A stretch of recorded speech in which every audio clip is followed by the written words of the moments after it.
Good morning dear students. आज हम history का सेकेंड लेसन भारत में राष्ट्रवाद नेशनलिज्म इन इंडिया को आरंभ करते हैं। इससे पूर्व के लेसन में यूरोप में राष्ट्रवाद में हम राष्ट्रवाद को बहुत अच्छे से समझ चुके हैं कि राष्ट्रवाद होता क्या है।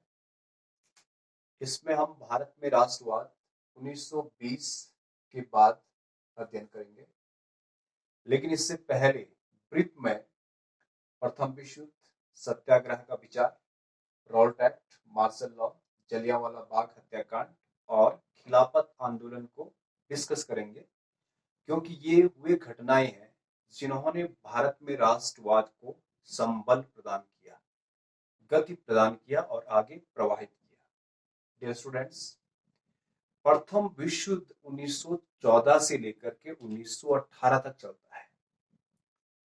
इसमें जो 6 यूरोपियन शक्तियां थी वो 2 खेमे में बढ़ गई थी और विश्व के अन्य देशों ने भी बढ़ चढ़कर प्रत्यक्ष और अप्रत्यक्ष रूप से इसमें भाग लिया और प्रत्यक्ष और अप्रत्यक्ष रूप से हुए देश भी इससे को प्रभावित हुए।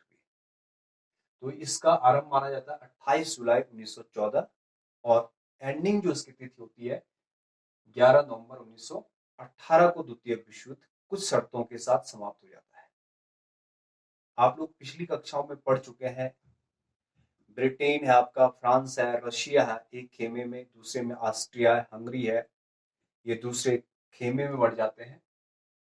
तो हुआ क्या कि 1914 से लेकर 1918 तक जब वर्ल्ड वार चल रहा था तो भारत के अंदर जो कीमतें थी, वस्तुओं की कीमतें, वो बहुत तेजी से बढ़ने लगी, क्योंकि भारत एक उस समय ब्रिटेन का उपनिवेश हुआ करता था। तो इससे हुआ क्या, उपनिवेशवाद विरोधी आंदोलन और तेज भारत में होने लगा 1914 और 18 के दौरान, क्योंकि भारत में कीमतें बढ़ने लगी। इसी समय आप लोगों ने एक विचार सुना होगा, जबरन भर्ती। ग्रामीण क्षेत्रों में जबरन भर्ती होने लगी, जिसको हम अंग्रेजी में कंस्क्रिप्शन कहते हैं, कि वर्ल्ड वार के चलते हुए ब्रिटेन की ओर से लड़ने के लिए इंडियन आर्मी भी थी और उसमें भारतीयों को जबरन भर्ती कराया जा रहा था और बिना ट्रेनिंग के जो है युद्ध स्थल पर उतारा जा रहा था। इससे भी लोगों में ग्रामीण क्षेत्रों में गुस्सा व्याप्त हो गया। इसके अलावा हुआ क्या कि सत्याग्रह का विचार को लेकर के महात्मा गांधी 1915 में भारत जब लौटे दक्षिण अफ्रीका से, वो दक्षिण अफ्रीका में नस्ल भेद से लड़ रहे थे और वहां पर उनको बहुत बल मिला था सत्याग्रह के विचार से। सत्याग्रह का विचार क्या कहता है महात्मा गांधी जी का, यदि आप सत्य के लिए लड़ रहे हैं तो आपकी जीत जरूर होगी और इसमें आपको हिंसा का सहारा लेने की आवश्यकता बिल्कुल भी नहीं है।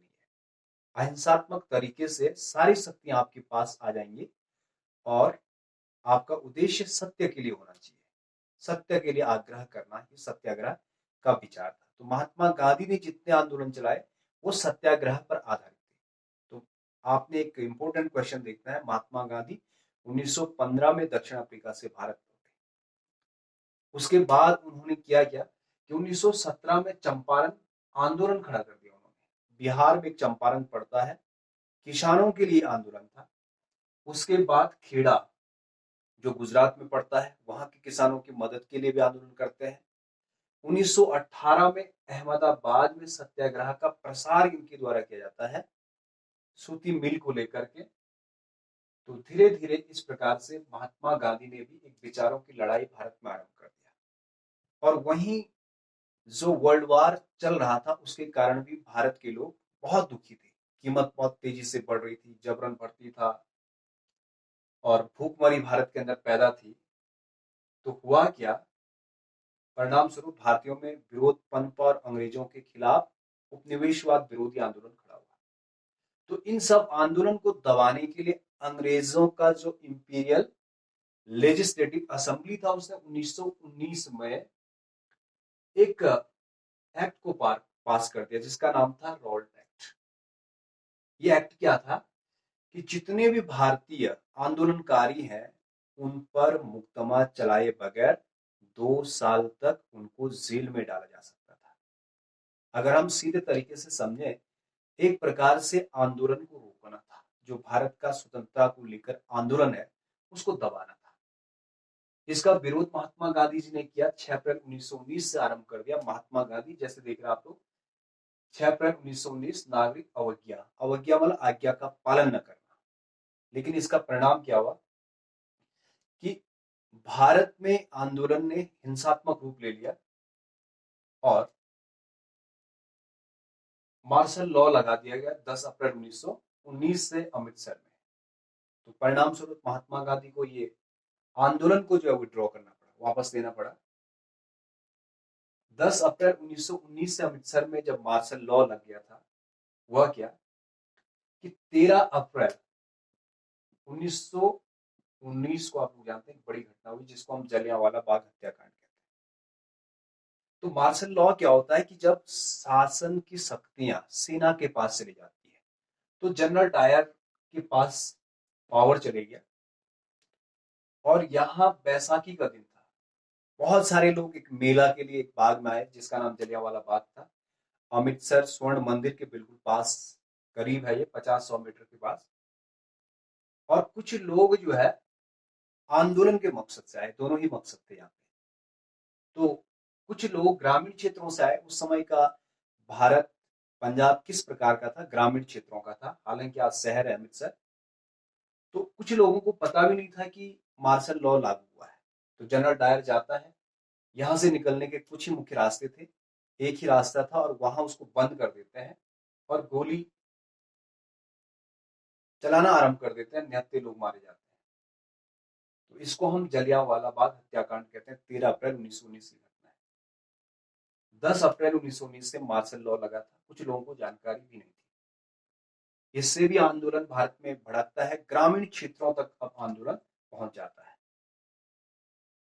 उसके बाद हम देखेंगे खिलाफत आंदोलन। मार्च 1919 में बंबई में खिलाफत समिति का गठन किया गया महात्मा गांधी के द्वारा, दो व्यक्तियों की सिफारिश पर, जिनका नाम था शौकत अली और दूसरे का नाम है मोहम्मद अली। शौकत अली और मोहम्मद अली, इनको अली बंधु भी कहते हैं। हुआ क्या कि जैसे आप लोग जानते हैं, प्रथम विश्व युद्ध में टर्की के हार के बाद ऑटोमन टर्की हारने वाले खेमे में थे। और वहां का जो सम्राट था वो मुसलमानों का आध्यात्मिक गुरु, खलीफा उसको कहा जाता है। खलीफा मुसलमानों का आध्यात्मिक गुरु था। अब ये हुआ कि इसके ऊपर जीतने वाले देशों के द्वारा बहुत सारी शर्तों को थोपा जाएगा, उसका एक अपमान होगा। तो उसके हितों की रक्षा करने के लिए भारत ने सपोर्ट करना आरंभ कर दिया। ये विचार महात्मा गांधी जी के द्वारा लाया गया कि जैसे महात्मा गांधी ने देखा, रॉल्ट एक्ट का विरोध करना वापस ले लिया। क्योंकि महात्मा गांधी ने देखा भारत में कोई भी आंदोलन तभी सफल हो पाता है जब दोनों ताकतें आपस में मिल जाए, मुसलमान और हिंदू दोनों एक साथ आए। तो इसके लिए इन्होंने खिलाफत आंदोलन को सपोर्ट करने की बात कही। तो 1919 मार्च में एक खिलाफत समिति का गठन होता है और उसके बाद भारत से चंदा करके भारत में भी इसके सपोर्ट में आंदोलन चलाया जाता है। और उसके तत्पश्चात 1920 में जो भारत में कांग्रेस का अधिवेशन हुआ था, कहा हुआ था वो आपका सितंबर 1920 कांग्रेस अधिवेशन में, दिल्ली में हुए अधिवेशन में खिलाफत आंदोलन और स्वराज के समर्थन में एक और आंदोलन खड़ा होता है। उसको कहते हैं हम असहयोग आंदोलन। तो यहां से हम डिटेल में पढ़ना आरंभ करेंगे। इसको हम नेक्स्ट वीडियो में कंटिन्यू रखेंगे असहयोग आंदोलन के बारे में। तो डियर स्टूडेंट, यहाँ जो जानकारी मैंने लिखी है, इसके प्रत्येक जानकारी के आधार पर आपको प्रश्न बनाने हैं एक एक नंबर के और उनके उत्तर लिखने हैं। जैसे आप लोग लिखेंगे प्रथम विश्व युद्ध की अवधि क्या है, तो 28/7/1914 से लेकर आपका 11/11/1918 तक। ठीक है ना। और एक और यहाँ पे थोड़ा ध्यान देंगे कि एक कारण और था जो यहाँ पे मैं थोड़ा सा भूल गया था कि 1918, 19 और 1920-21 यानी कि ये वर्ष थे, एक तो युद्ध का भरपाई करना है, लोग परेशान थे, वहीं जो है भारत में अकाल पड़ा, दुर्भिक्षु, बीमारी, प्लेग, हैजा के कारण बहुत सारे लोगों की जो है मृत्यु हुई, लगभग 120 से 30 लाख लोग मरे। ये भारत की जनगणना 1921 कहता है। तो इससे भी लोग उपनिवेश का जो शासन था, उपनिवेशवाद था, उसके खिलाफ हो गए।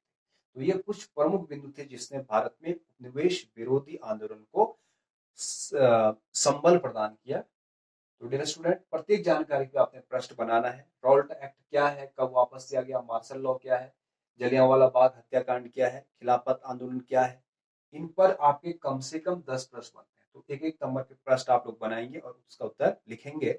आप लोग देख पा रहे होंगे। Thank you very much.